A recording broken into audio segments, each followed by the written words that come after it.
Je propose qu'on passe directement à la chronique du canonnier, chronique inédite et totalement imprévue.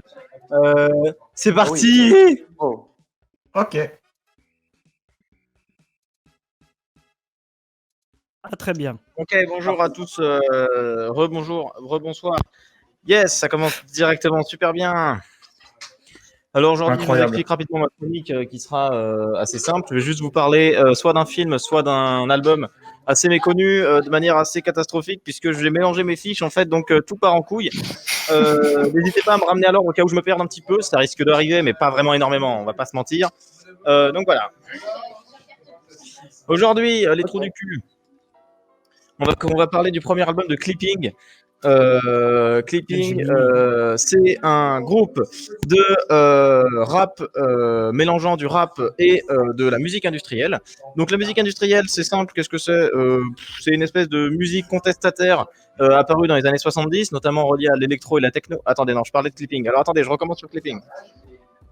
Oui, non, c'est ça, on parlait de Clipping. Donc, du coup, Clipping, on parle de leur premier album studio après une mixtape qui est sorti en 2014, qui est composé de deux DJ, William Hudson et Jonathan Snipes, et avec un rappeur, donc David Diggs. David Diggs, c'est un rappeur et un acteur. Il a une carrière solo en tant que rappeur et dans d'autres groupes, et il joue dans des films. Le film dans lequel il a joué, notamment, c'est Blind Spotting, sorti en 2018, qui se passe à Auckland, et c'est lui qui l'a écrit avec son pote Raphaël Casal. Raphaël Casal, c'est un rappeur, et c'est un acteur, et c'est un écrivain. Attendez, non, je parlais de... Ah oui, je parlais de David Diggs, pardon, excusez-moi. Donc je reviens sur David Diggs, hein, bien sûr.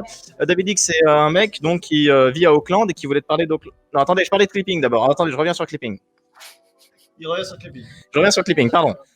Donc Clipping, ils ont signé Clipping, ils ont signé chez Sub Pop. Sub Pop, c'est un label. Attendez, non, je parlais de Clipping. Oui, non, on parlait pas de Sub Pop. Ils sont actifs depuis 2009, donc avec une mixtape qui s'appelle Mid City.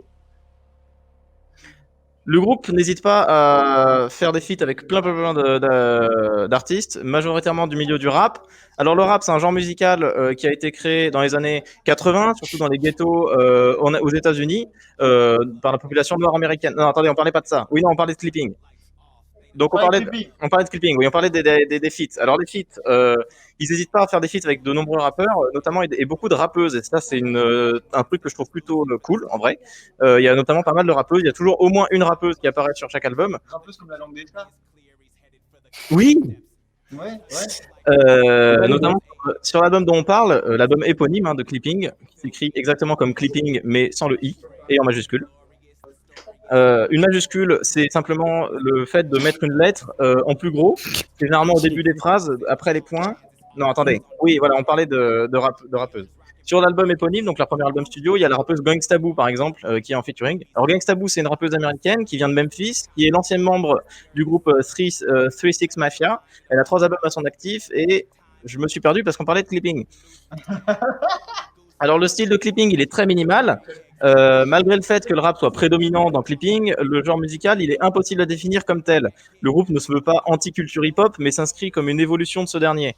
Malgré de nombreux feats avec des rappeurs, le groupe n'hésite pas à inviter d'autres artistes de genres différents, comme par exemple The Rita sur le dernier album en date. Bon,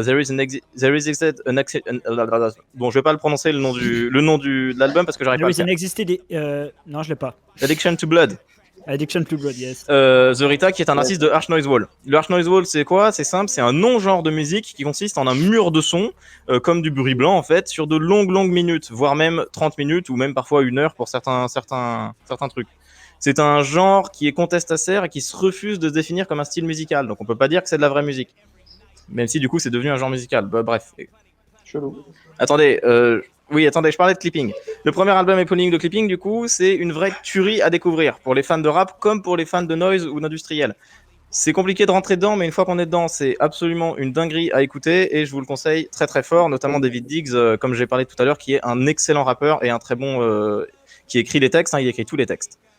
Pour les titres, pour commencer, je vous conseille donc du coup sur le premier album, je vous conseille de commencer avec les titres Body and Blood, qui est un peu le tube. Bon, il n'y a pas de tube vu le genre musical, mais c'est un peu le tube connu entre guillemets du morceau. Taking Off et Tonight, qui est donc en featuring avec Gangsta Boo. Gangsta Boo, c'est une rappeuse qui vient de Memphis et qui est... Attendez, ça je l'ai déjà dit, je me suis perdu dans mes fiches. Enfin bref, merci pour tout, c'était ma chronique qui était un peu une catastrophe et je suis content que vous m'ayez écouté. Écoutez Clipping et m'écoutez pas.